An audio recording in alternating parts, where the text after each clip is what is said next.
presenta al doctor Pablo Moctezuma Barragán.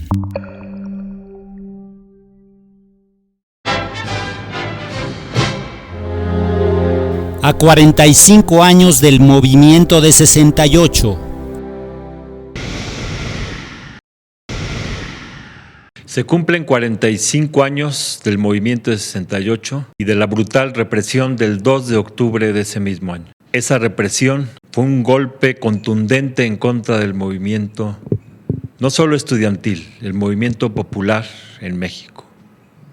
Ese golpe permitió la llegada a la presidencia de Luis Echeverría, quien junto con Gustavo Díaz Ordaz orquestaron y organizaron la provocación y la represión estudiantil y popular.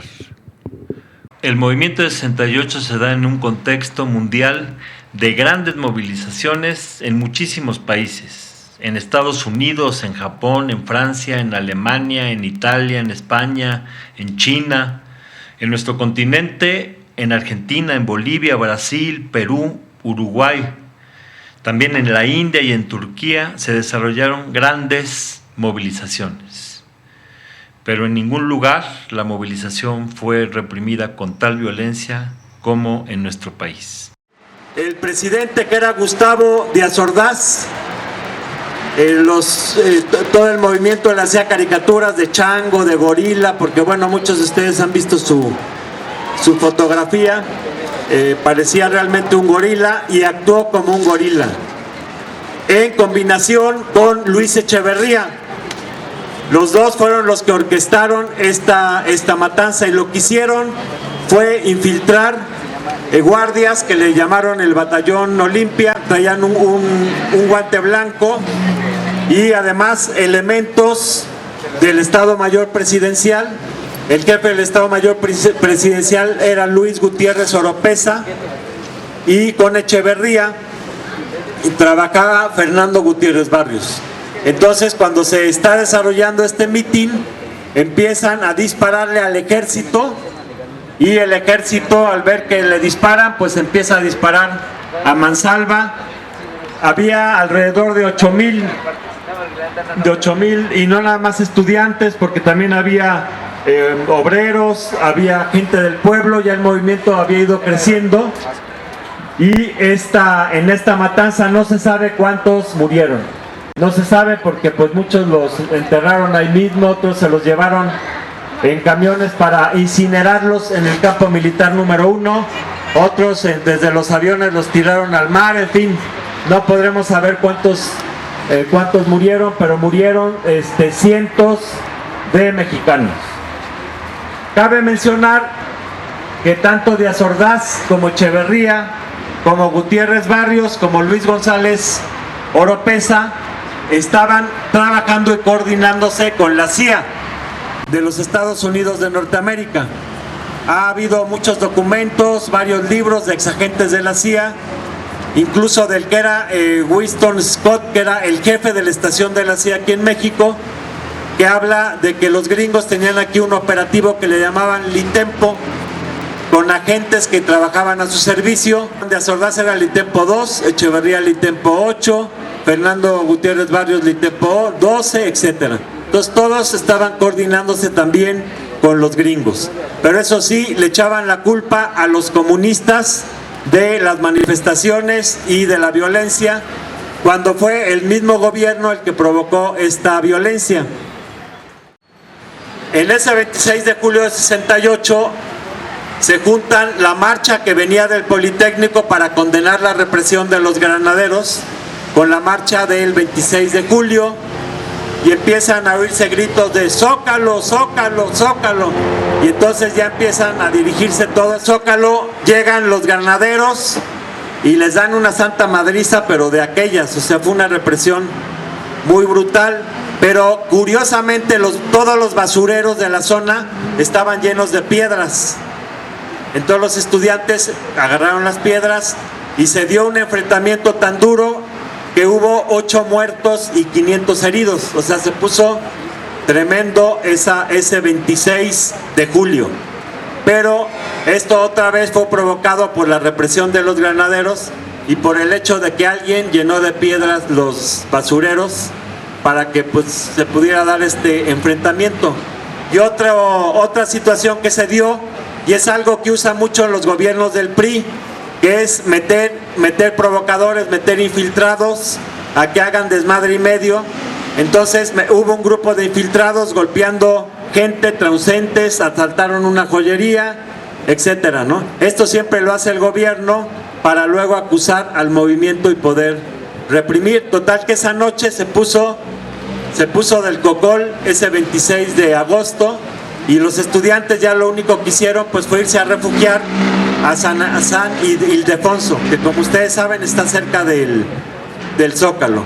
Entonces ya para ese entonces pues ya la situación estaba bastante caliente, ¿no? El ejército llega y bueno, ante la sorpresa de todo el país, lo que hizo fue tirar un bazucazo y tirar la puerta, que era una puerta muy antigua, muy grande. Si ustedes conocen San Ildefonso, está allá atrás del Templo Mayor. Y llegan y reprimen a los estudiantes, los encarcelan, etc. La respuesta en la universidad pues fue algo que no esperaba Díaz Ordaz, porque el mismo rector, en aquella época había un rector que fue un hombre pues magnífico, que fue Javier Barrosierra, era el rector de la universidad. Entonces ante esta violación al recinto universitario, el mismo rector de la universidad, imagínense, encabeza una manifestación de más de 100,000 estudiantes y profesores en contra de la violación a la autonomía universitaria. Esto se dio el 1 de agosto de 1968. El gobierno lo que siempre ha hecho es de buscar la división entre estudiantes. Entonces siempre ha querido dividir a la UNAM del Politécnico, a Chapingo del Poli, del UNAM, para que pues cada quien jale por su lado. Incluso en los juegos de fútbol americano, pues casi siempre terminaban en madriza, ¿no?, entre los de la UNAM y los del Poli. Pero dentro de esto estaban los porros, porque el gobierno también paga porros. También ustedes saben esta situación, que el objetivo de los porros es mantener divididos a los estudiantes. Pero entonces, ante la sorpresa de todos, se empiezan a unir todas las diferentes escuelas. Y ya para el 18 de agosto había escuelas de 18 estados de la República ya en el movimiento. Y el 4 de agosto se forma la Coordinadora Nacional Estudiantil y presentan un pliego de 6 peticiones al gobierno de Díaz Ordaz, donde básicamente lo que pedían es que cesara la represión, que derogaran artículos, porque había artículos que le llamaban en contra de la disolución social, y según este artículo pues cualquiera que protestara pues lo podían meter en la cárcel acusándolo de disolución social. Entonces pedían también desaparecer el cuerpo de granaderos, porque únicamente se había dedicado a golpear y agredir a los jóvenes. El cese de la policía, del jefe de la policía, Luis Cueto, y este tipo de demandas, la indemnización a los familiares de los estudiantes que habían sido muertos y la libertad a los presos políticos. Este era el pliego petitorio. Los mismos burócratas que acarrió Díaz Ordaz se le voltearon, así como Peña Nieto ahora el 15 de septiembre, ¿no?, que acarrió gente que ni siquiera logró llenar el Zócalo.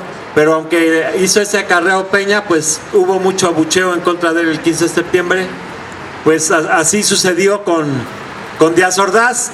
Total, que la manifestación que organizó Díaz Ordaz a su favor, con burócratas, pues terminó echándoles a ellos también al ejército y a las tanquetas, y golpeándolos y reprimiéndolos. Todo esto sucedió el 28 de agosto. En aquella época, así como ahora, los medios de comunicación, la televisión, estaba absolutamente a favor del gobierno y no informaba realmente lo que estaba pasando. Y a los estudiantes, así como hacen ahora con el movimiento de los maestros, pues los ponía como vándalos, revoltosos, subversivos. Entonces lo que hicieron miles de jóvenes fue organizar brigadas Y bueno, todos los días salían brigadas del Politécnico, de la UNAM, de Chapingo, y andaban en los camiones informando, repartiendo volantes y ganándose la simpatía de la población. Para responder a esta campaña que los tachaba de violentos, lo que se organizó el 13 de septiembre fue la marcha del silencio, en el cual fue una marcha impresionante, pues de más de 500,000 de personas, todos con la boca tapada o con masking, en fin, y todos en el más perfecto silencio, para demostrarle al gobierno de Díaz Ordaz pues que no había tal violencia. La respuesta de Díaz Ordaz fue tomar con el ejército la universidad. El 18 de septiembre de 1968 llega el ejército y toma la universidad, detiene a todos los estudiantes que estaban ahí, más de 500, y viola la autonomía universitaria y queda tomando la universidad. Y luego el 21 se dirigen a tomar el Politécnico al casco de Santo Tomás. Nada más que ahí los estudiantes, como ya habían visto lo que pasó en la UNAM, pues resistieron con todo lo que pudieron, y pues fue una batalla que duró 3 días, desde el 21 de septiembre hasta el 24 de septiembre fue esta batalla para defender al casco de Santo Tomás. Finalmente el ejército también tomó el casco de Santo Tomás. Ya de ahí lo que quedaba para Díaz Ordaz y Echeverría pues era la represión que prepararon fríamente el 2 de octubre de 1968. Ya hay registros en los archivos que Díaz Ordaz y Echeverría se reunieron en la mañana en Palacio Nacional a las 12 de la mañana. Seguramente ya ahí planearon toda la matanza que iban a hacer. Y entonces Díaz Ordaz, hipócritamente, para aparentar que él no tenía vela en el entierro, voló a Jalisco, a Guadalajara, y en el momento de la matanza estaba en Guadalajara. Y ya con eso, pues él quería dar a entender pues que él no era culpable de esta matanza. Y Echeverría invitó a un gran pintor comunista, David Alfaro Siqueiros, con su esposa Angélica Arenal, los invitó a tomarse un cafecito en la tarde a la Secretaría de Gobernación, con el fin de que en el momento que se diera la matanza y le hablaran por teléfono, hacer un teatro, así como que él no sabía nada, ¿no? Entonces le hablan por teléfono y contesta, ¿qué pasa? No puede ser, etcétera. Y hace todo un teatro delante de Siqueiros, ¿no? De esta forma Echeverría y Díaz Ordaz pues se lavan las manos. El caso es que movilizaron al ejército, pero infiltraron, pusieron en departamentos de Tlatelolco a grupos de francotiradores,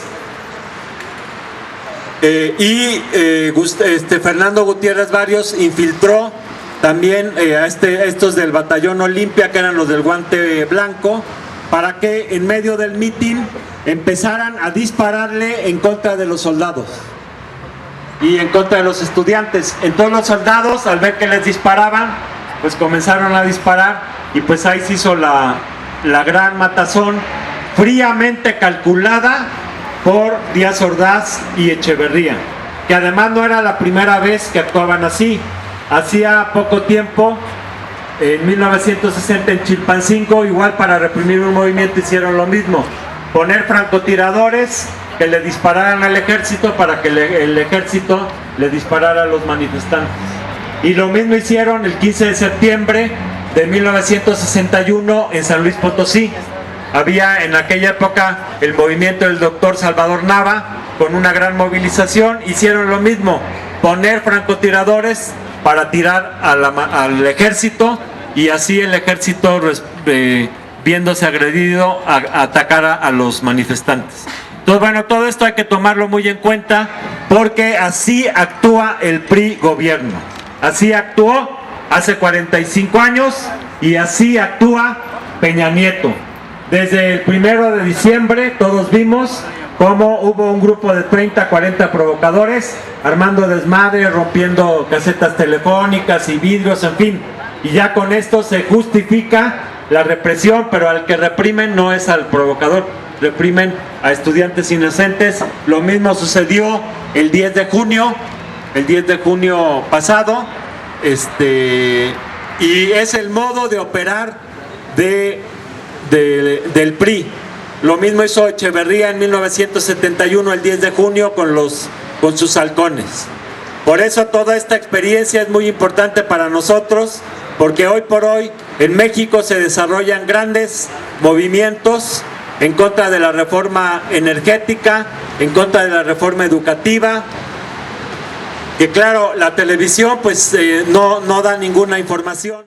En el caso de los maestros, pues únicamente se quejan de que si los maestros bloquean las vialidades o que se hacen marchas, pero no dicen cuál es el fondo, y el fondo es que con la reforma educativa quieren que los padres de familia paguen todos los gastos de las escuelas, le llaman autonomía de gestión para las escuelas, y lo que quieren es que los padres de familia paguen el agua, la luz, los vidrios rotos, en fin, todo el mantenimiento que lo paguen, siendo que la Constitución dice toda educación que imparta el Estado será gratuita. Por lo tanto, en las escuelas los padres de familia no debían de pagar ni un quinto. Sin embargo, vemos que sí pagan cuotas, pero con la reforma educativa lo que busca Peña es que todo el peso del costo del mantenimiento escolar lo lleven los padres de familia.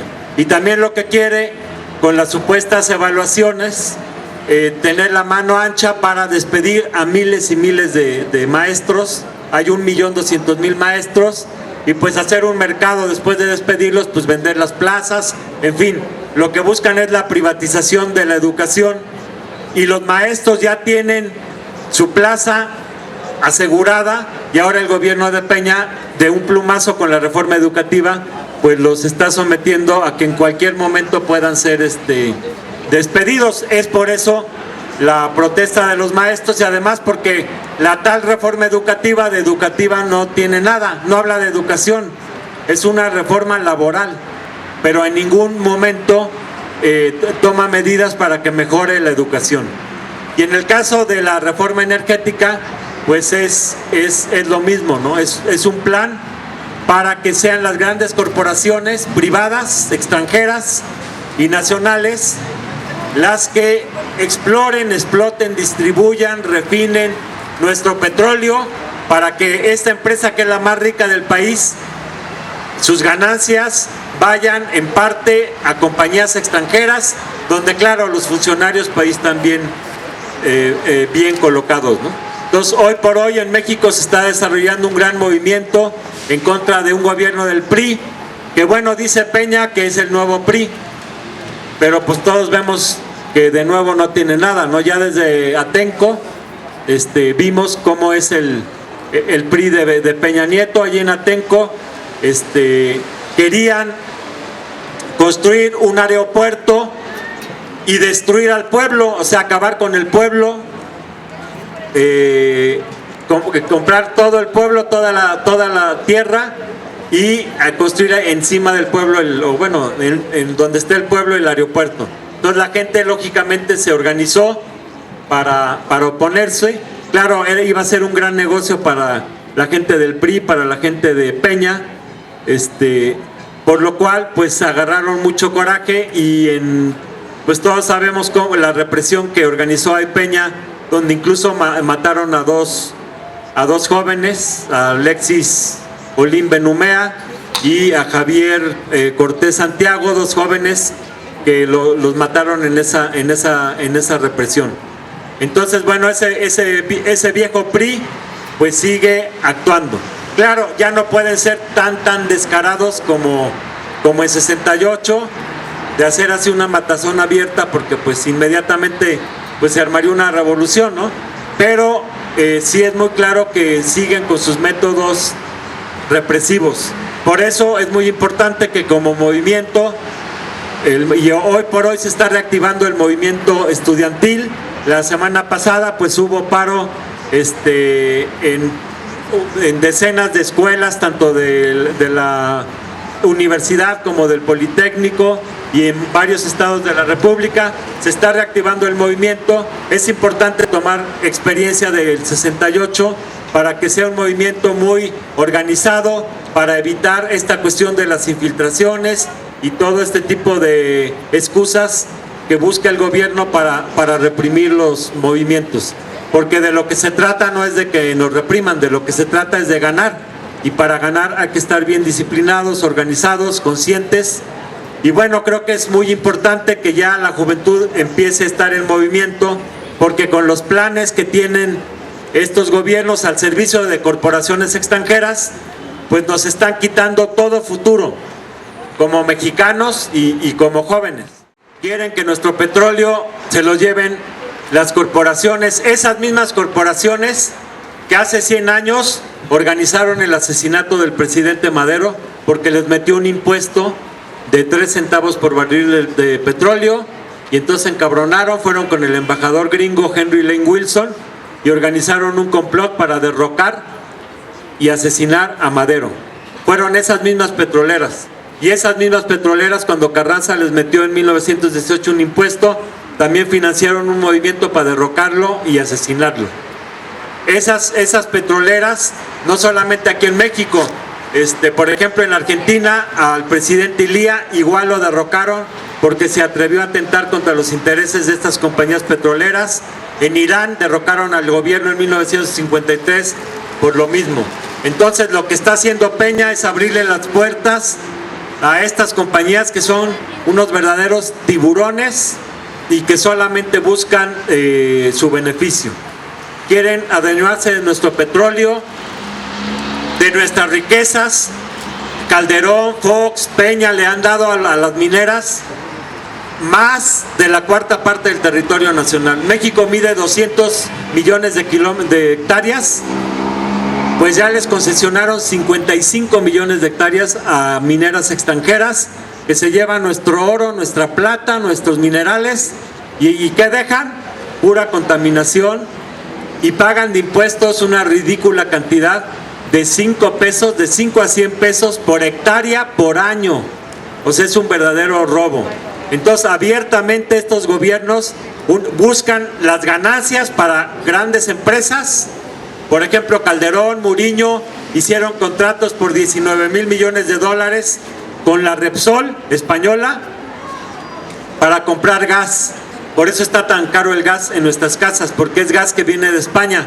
Pero como España no tiene gas, lo traen de Perú, en lugar de aprovechar el gas mexicano.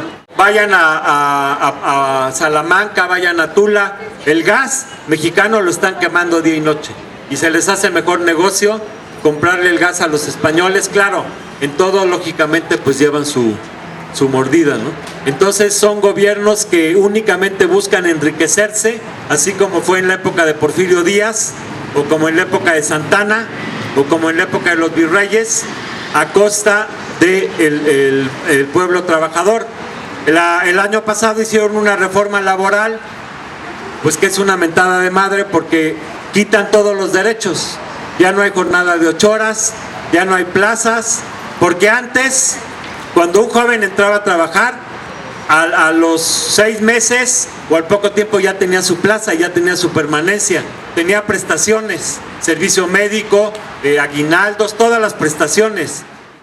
Se cumplen 45 años del movimiento de 68 y de la brutal represión del 2 de octubre de ese mismo año. Esa represión fue un golpe contundente en contra del movimiento, no solo estudiantil, el movimiento popular en México. Ese golpe permitió la llegada a la presidencia de Luis Echeverría, quien junto con Gustavo Díaz Ordaz orquestaron y organizaron la provocación y la represión estudiantil y popular. Una vez en el poder, Echeverría endeudó sobremanera a nuestro país y nos comprometió con los organismos financieros internacionales. Cabe mencionar que Díaz Ordaz y Echeverría en todo momento estuvieron patrocinados por los Estados Unidos de Norteamérica. Una vez endeudados, empezó paso a paso a aplicarse el plan que llevó al neoliberalismo y a la aplicación de políticas que solo favorecen a las grandes corporaciones extranjeras en detrimento de nuestro pueblo. De modo que el movimiento de 68 fue el inicio de una larga noche que ha llevado a México a la dependencia política, económica y actualmente incluso militar de los Estados Unidos. Hoy, como hace 45 años, tenemos un gobierno priista que sigue aplicando los mismos métodos de aquellas épocas, de meter infiltrados para causar destrozos y tener un pretexto para reprimir, de usar francotiradores para dar pie a la intervención del ejército, en fin, todos estos métodos que vimos en acción en 1968 pueden estar operando hoy en día. Por eso la experiencia de 1968 la debemos de tener muy, muy presente. Hoy, como entonces, tenemos un gobierno represivo que está de espaldas a las demandas de la juventud y de la sociedad. Pero hoy, como hace 45 años, tenemos también una juventud en pie de lucha que debe aprender de esa experiencia tan valiosa, el movimiento de 68. Compañeros, como estudiantes, pues creo que no nos podemos quedar nada más con esa información, ¿no? No creo que nada más podemos decir, sí, está jodido el país, pero pues no hacer nada. Creo que la única solución, compañeros, para salir adelante, pues es organizarnos, ¿no?